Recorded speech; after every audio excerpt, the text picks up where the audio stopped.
இது stomach cancer வரக்கூடிய வாய்ப்பு இருக்கு. யாருக்கெல்லாம் டைஜஸ்டிவ் இஷ்யூஸ் இருக்கோ, யாருக்கெல்லாம் பல்லுல நிறைய ப்ராப்ளம் இருக்கோ, யாரெல்லாம் ஓவர் வெயிட் இருக்கீங்களோ, எண்ணெயை குறைக்கிறதுக்கு இது ஒரு நல்ல மெத்தட். இப்போ நிறைய பேருக்கு ஃப்ரெஞ்ச் ஃப்ரைஸ் ரொம்ப பிடிக்கும். பட் இது எண்ணெயில் போட்டால் நிறைய எண்ணெய் இழுக்கும், காற்று அடிக்கிறச்சு, ப்ளஸ் ஹை ஹீட்டில் அது ஒட்டாது உணவில்.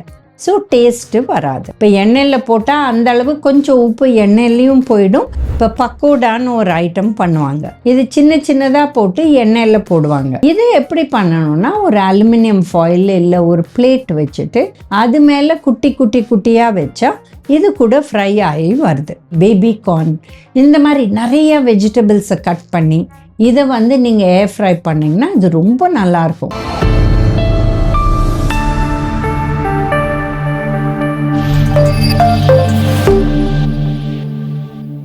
காஸ்மோ ஹெல்த் வியூவர்ஸ்க்கு வணக்கம். நம்ம ஏர் ஃப்ரையர் அதோட ஹெல்த் ப்ராப்ளம்ஸ் அதை பற்றி பேச போகிறோம். இப்போ ஏர் ஃப்ரையருங்கிறது ரொம்ப ஃபேமஸாக இந்த பாஸ்ட் 10-15 இயர்ஸில் வந்திருக்கு. இது ஆக்சுவலி ஏரே குக் பண்ணுது, பட் ஹை ஹீட்டில். இந்த ஹீட்டை it can go up to 300 அந்த மாதிரி, and it can go for 30 minutes அந்த மாதிரி கூட பண்ணலாம். பட் அந்த மாதிரி பண்ணால் உணவு கருப்பாயிடும். அது நல்லது கிடையாது. எந்த உணவு கருப்பானாலும் அதை சாப்பிடக்கூடாது. ஏன்னா இது அடிக்கடி சாப்பிட்டா இது ஸ்டமக் கேன்சர் வரக்கூடிய வாய்ப்பு இருக்குது. அதனால நம்ம 150 to 180 டிகிரி சென்டிகிரேட் இதுக்குள்ள டெம்பரேச்சரை வச்சுட்டு ஒரு 15 நிமிஷம் இல்லை 10 நிமிஷம் ஃபர்ஸ்ட் போட்டுட்டு இது குக் ஆயிடுச்சுன்னா போரும். இல்லைன்னா இன்னொரு ஒரு 5 to 10 minutes வச்சுக்கலாம். இந்த மாதிரி பண்ணால் பெட்டர்.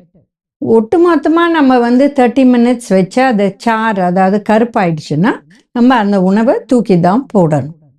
ஸோ 200 மேலே நிச்சயமாக வைக்கக்கூடாது. 150 to 180 தான் பெஸ்ட்டு. இப்போ என்ன ஆக்சுவலாக ஆகுது, இது அந்த உணவை டீஹைட்ரேட் பண்ணி அண்ட் அந்த தண்ணி வெளியில் வரத்துல அந்த ஹை ஹீட்டில் குக் ஆகுது. அதனால கிறிஸ்பியாக வருது.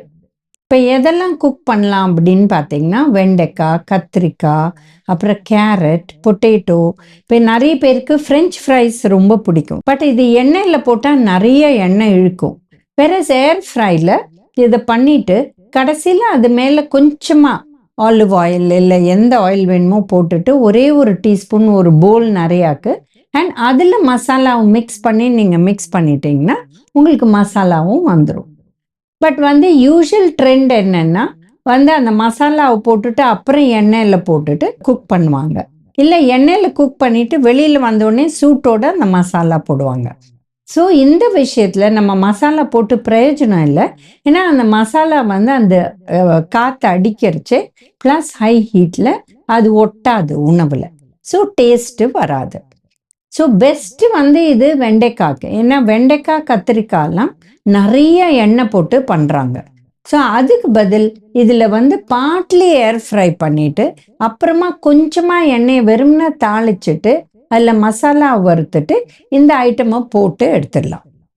இப்போ யாருக்கெல்லாம் பல்லில் நிறைய ப்ராப்ளம் இருக்கோ, எனாமில்லாம் இல்லை, நிறைய ரூட் கெனால் இல்லை க்ரௌன் வச்சுருக்காங்க அப்படின்னா இவங்களுக்கு இந்த மாதிரி உணவு சாப்பிட கஷ்டப்படுவாங்க.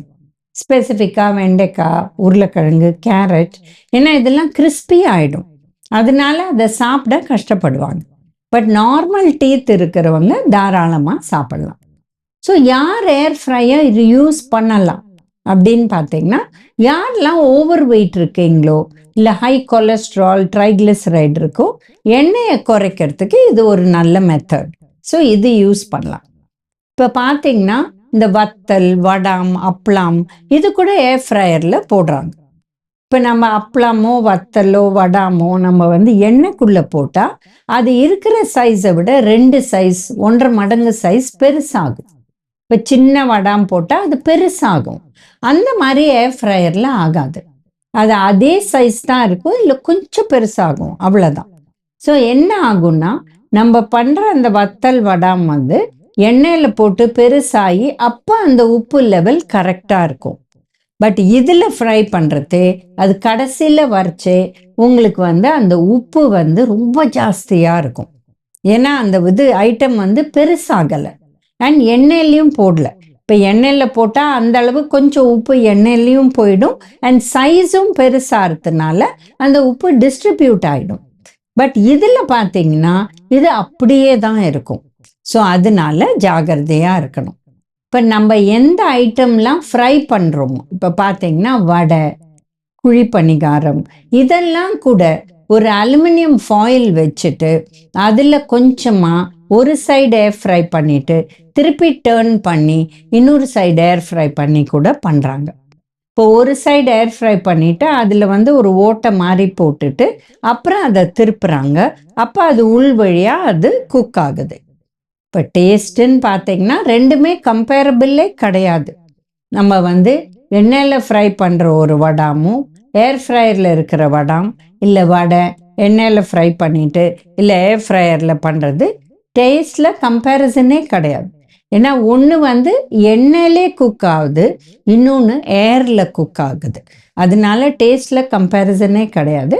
பட் இது அந்த மசாலாலாம் போட்டு நம்ம வடை பண்ணால் டேஸ்டியாக தான் இருக்கும், ஒன்றுமே ப்ராப்ளம் கிடையாது. இப்போ பக்கோடான்னு ஒரு ஐட்டம் பண்ணுவாங்க. இது சின்ன சின்னதாக போட்டு எண்ணெயில் போடுவாங்க. இது எப்படி பண்ணணும்னா ஒரு அலுமினியம் ஃபாயில் இல்லை ஒரு பிளேட் வச்சுட்டு அது மேலே குட்டி குட்டி குட்டியாக வச்சா இது கூட ஃப்ரை ஆகி வருது. பட் என்ன டிஃப்ரென்ஸ்னால் அந்த ஆயில் இல்லாததுனால யாருக்கெல்லாம் டைஜஸ்டிவ் இஷ்யூஸ் இருக்கோ இவங்க இந்த மாதிரி வடை இல்லை பக்கோடா இந்த மாதிரி ஐட்டம் ஏர் ஃப்ரை பண்ணி சாப்பிட்டாங்கன்னா அவங்களுக்கு டைஜஸ்ட் ஆகாது. ஏன்னா அவங்களுக்கு அது ஃபுல்லாக அந்த அளவு குக் ஆகாது, அதனால அவங்களுக்கு டைஜஷன் ஆகாது. பட் இதுவே பார்த்தீங்கன்னா ப்ராக்கலி இல்லை காலிஃப்ளவர் இல்லை கேபேஜ் இந்த மாதிரி ஐட்டம் இல்லை கேப்சிகம் இந்த மாதிரி பேபி கார்ன் இந்த மாதிரி நிறைய வெஜிடபிள்ஸை கட் பண்ணி இதை நீங்கள் ஏர் ஃப்ரை பண்ணிங்கன்னா இது ரொம்ப நல்லாயிருக்கும். ஏன்னா இது அதுலேயே இதில் மசாலா போட்டு நீங்கள் ஒரு அலுமினியம் ஃபாயில் இல்லை பிளேட்டுக்குள்ளே இல்லை போல்குள்ளே கூட வச்சுட்டிங்கன்னா இது ரொம்ப நல்லா வந்துடும் உங்களுக்கு. ஏன்னா மேலே கிறிஸ்பி ஆகி உள்ளே கொஞ்சம் சாஃப்டாக அண்ட் அந்த மசாலாவோட பண்ணலாம். ஸோ இது ரொம்ப நல்ல ஐட்டம். ஏன்னா வெஜிடபிள்ஸ் சில பேருக்கு அந்த நார்மல் ட்ரெடிஷ்னல் ஸ்டைலில் பண்ணால் ஒரு வேளை தான் சாப்பிட முடியும், எங்களுக்கு நைட் நிறையா சாப்பிட முடியாது அப்படின்னு சொல்லுவாங்க. ஸோ அவங்களுக்கு இந்த மாதிரி வெஜிடபிள் பண்ணுறது ரொம்ப யூஸ்ஃபுல்லாக இருக்கும். எந்த வெஜிடபிள் வேணால் இந்த டைப்பில் பண்ணலாம். இது சாட்டே அப்படின்னு சொல்லுவோம் இல்லையா, அது கடாயில் பண்ணுறதுக்கு பதில் இந்த மாதிரி ஏர் ஃப்ரையரில் பண்ணலாம். இப்போ ஏர் ஃப்ரையரில் என்ன பெனிஃபிட்னா நம்ம எவர் சில்வர் இல்லை அலுமினியம் பாத்திரம் இல்லை அலுமினியம் ஃபாயில் யூஸ் பண்ண முடியும். இதே மைக்ரோவேவில் யூஸ் பண்ணக்கூடாது, ஏன்னா அது வெடிச்சிடும். அதுக்கு பதில் இதில் நம்ம ஏர் ஃப்ரையரில் மசாலாவும் போட்டு இந்த மாதிரி வச்சு இந்த மாதிரி கூட யூஸ் பண்ணலாம். இப்போ ரீசன்ட் எல்பிஜி இஷ்யூஸ் அந்த மாதிரி ப்ராப்ளம்ஸ்லாம் வரது இதில் ஹீட் கூட பண்ணுறாங்க. ஒரு போல்குள்ளே லிக்விடு கால்வாசி வச்சுட்டு இதை ஹீட் கூட பண்ணுறாங்க. ஏன்னா அந்த ரொட்டேட்டிங் மெக்கானிசம் மேலே இருக்குது. ஸோ இது அஃபெக்ட் ஆகாது. ஸோ அந்த மாதிரி கூட பண்ணுறாங்க. ஸோ பல விதமாக நம்ம ஏர் ஃப்ரையரை யூஸ் பண்ண முடியும். ஏர் ஃப்ரையர் எப்படி யூஸ் பண்ணணும், அதில் என்னென்ன ப்ராப்ளம்ஸ் இருக்குன்னு பார்த்தோம். இன்னொரு வீடியோவில் மீண்டும் சந்திக்கலாம்.